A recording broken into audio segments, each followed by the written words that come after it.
ಪವಿತ್ರಾತ್ಮರ ನಾಮದಲ್ಲಿ ಆಮೆನ್.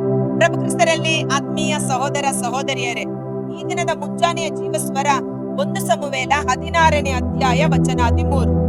ಸಮುವೇಲನು ಎಣ್ಣೆಯ ಕೊಂಬನ್ನು ತೆಗೆದುಕೊಂಡು ದಾವೀದನನ್ನು ಅವನ ಸಹೋದರರ ಮಧ್ಯದಲ್ಲಿ ಅಭಿಷೇಕಿಸಿದನು. ಕೂಡಲೇ ಸರ್ವೇಶ್ವರನ ಆತ್ಮವು ದಾವೀದನ ಮೇಲೆ ಬಂದು ನೆಲೆಗೊಂಡಿತು. ಅನಂತರ ಸಮುವೇಲನು ರಾಮಕ್ಕೆ ಹೊರಟು ಹೋದನು.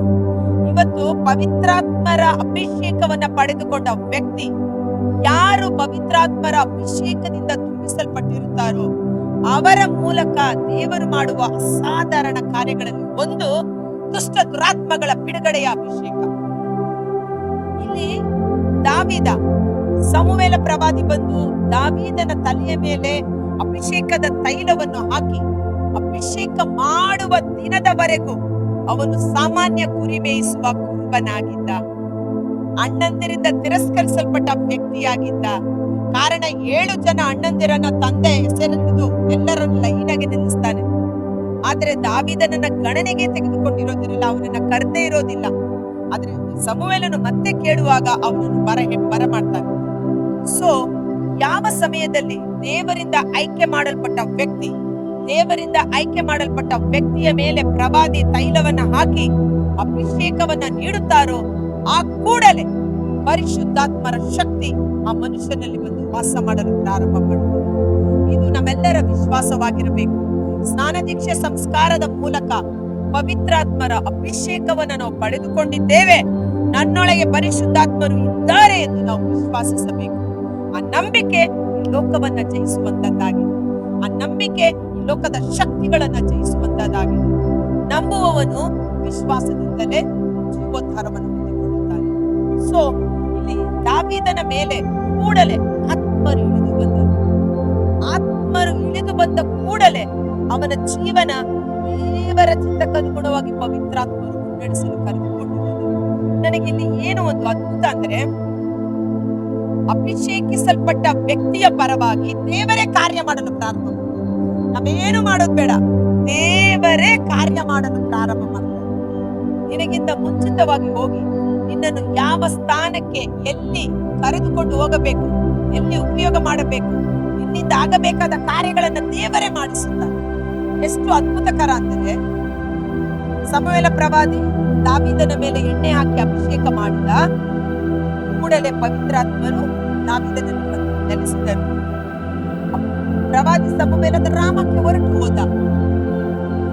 ದಾವೀದ ಕುರಿ ಮೇಯಿಸಲು ಅರಣ್ಯಕ್ಕೆ ಅಥವಾ ಕಾಡಿಗೆ ಅವನಿಗೆ ಹೊರಟು ಹೋದ. ಆದರೆ ದೇವರು ಕಾರ್ಯಗತ ಮಾಡುವವರಾಗಿದ್ದಾರೆ. ಅದ್ಭುತಕರವಾದದ್ದು.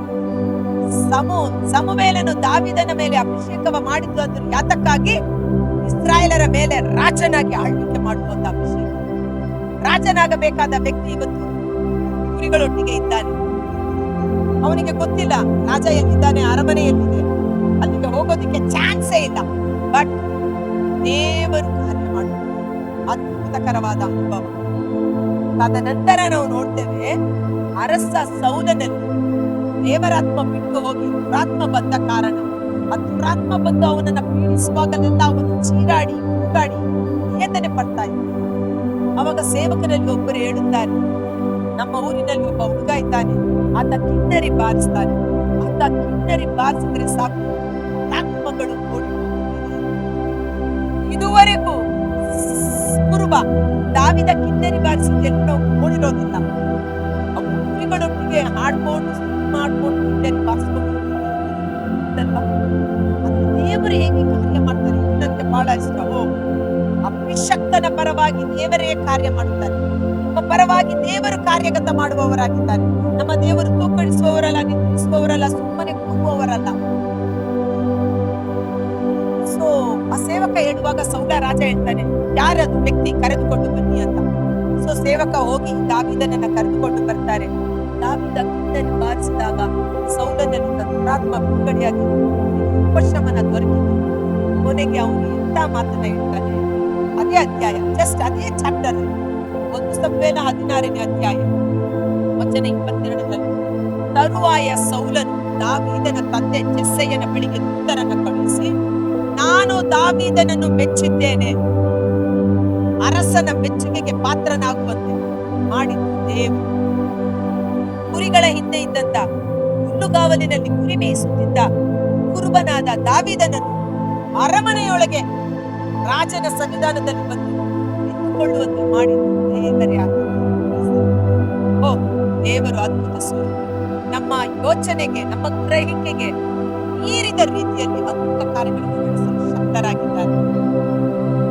ನಾನು ದಾವೀದನನ್ನು ಮೆಚ್ಚಿದ್ದೇನೆ, ಅವನು ನನ್ನ ಸನ್ನಿಧಿಯಲ್ಲಿ ಸೇವೆ ಮಾಡಲು. ಅವನು ಮುಂದೆ ರಾಜ ಆಗ್ಬೇಕು. ರಾಜ ಆಗ್ಬೇಕಾದ್ರೆ ಅವನ ಅರಮನೆ ಒಳಗಡೆ ಹೋಗ್ಬೇಕು. ಅವನು ನನ್ನ ಸನ್ನಿಧಾನದಲ್ಲಿಯೇ ಸೇವೆ ಮಾಡಲಿ ಎಂದು ತಿಳಿಸಿದನು.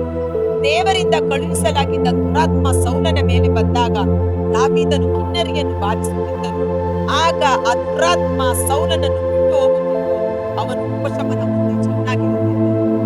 ಇವತ್ತು ಅಭಿಷೇಕಿಸಲ್ಪಟ್ಟ ದಾವೀದ ಕಿನ್ನರಿ ಬಾರಿಸುವಾಗ ದುರಾತ್ಮಗಳು ಬಿಡುಗಡೆಯಾಗಿ ಅವನಿದ್ದ ಸ್ಥಳದಲ್ಲಿ ಆಶೀರ್ವಾದ, ಅನುಗ್ರಹಕ್ಕೆ ಪಾತ್ರನಾದ ದಾವೀದ. ಹಾಗಾದರೆ ಇವತ್ತು ಪವಿತ್ರಾತ್ಮರಿಂದ ಅಭಿಷೇಕಿಸಲ್ಪಟ್ಟ ನಾವೆಲ್ಲರೂ ನಮ್ಮ ಮನೆಗಳಿಗೆ ದಾವೀದನಾಗಿ ಮಾರ್ಪಾಡಾಗಬೇಕು.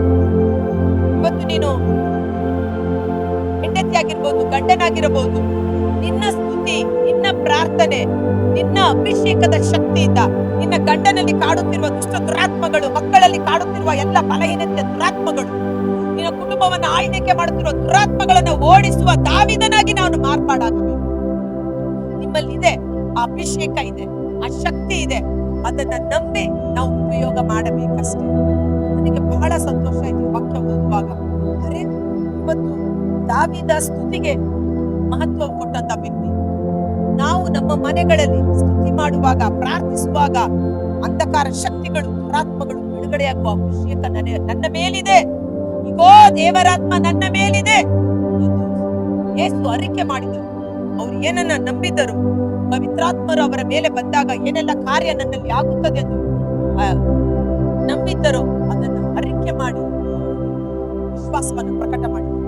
ಮತ್ತು ನಾವು ಅರಿಕೆ ಮಾಡೋಣ, ದೇವರಾತ್ಮ ನನ್ನ ಮೇಲಿದೆ, ಪರಿಶುದ್ಧಾತ್ಮರು ನನ್ನ ಮೇಲಿದ್ದಾರೆ. ಈ ಲೋಕದಲ್ಲಿರೋ ದುರಾತ್ಮನಿಗಿಂತಲೂ ನನ್ನೊಳಗಿರೋ ಪವಿತ್ರಾತ್ಮರು ಬಲಾಢ್ಯರು. ದುರಾತ್ಮಗಳನ್ನು ಓಡಿಸುವ ಅಭಿಷೇಕ, ಅಧಿಕಾರ ನನ್ನ ಮೇಲಿದೆ. ಎದ್ದೇಳಿ, ಇವತ್ತು ನಿನ್ನ ಮನೆಗೆ ನೀನೇ ರಕ್ಷಕ. ಇವತ್ತು ನಿನ್ನ ಮನೆಗೆ ನೀನೇ ದಾವೀದನಾಗಿ ಮಾರ್ಪಾಡಾಗಬೇಕು. ಇವತ್ತು ಗಂಡನಲ್ಲಿರುವ ಕುಡುಕುತನ, ವ್ಯಭಿಚಾರದ ದುರಾತ್ಮ ಅಥವಾ ಹೆಂಡತಿಯಲ್ಲಿರುವ ದುರಭ್ಯಾಸಗಳು, ಮಕ್ಕಳಿಗೆ ಡ್ರಗ್ ಅಡಿಕ್ಟ್ಸ್ ಆಗಿರೋದು, ಮೊಬೈಲ್ಗೆ ಅಡಿಕ್ಟ್ ಆಗಿರೋದು, ನಿನ್ನ ಕುಟುಂಬದಲ್ಲಿ ಕಣ್ಣಿಗೆ ಕಾಣದೇ ಇರುವ ಅಶುದ್ಧಾತ್ಮಗಳ ವಿರುದ್ಧ ಎದ್ದು ಹೋರಾಡುವ ಅಭಿಷೇಕ, ಮತ್ತೊಬ್ಬ ದಾವೀದನ ಅಭಿಷೇಕ. ಕರ್ತನಾದ ಯೇಸುವೇ, ಮುಂಜಾನೆ ವೇಳೆ ಜೀವಸ್ವರವನ್ನು ಆಲಿಸುತ್ತಿರುವ ಪ್ರತಿಯೊಬ್ಬ ಸಹೋದರ ಸಹೋದರಿಗೂ ಬಲಾಢ್ಯವಾದ ಗಾಯಗೊಂಡ ಕರಗಳಿಗೆ ಸಮರ್ಪಿಸುತ್ತೇನೆ.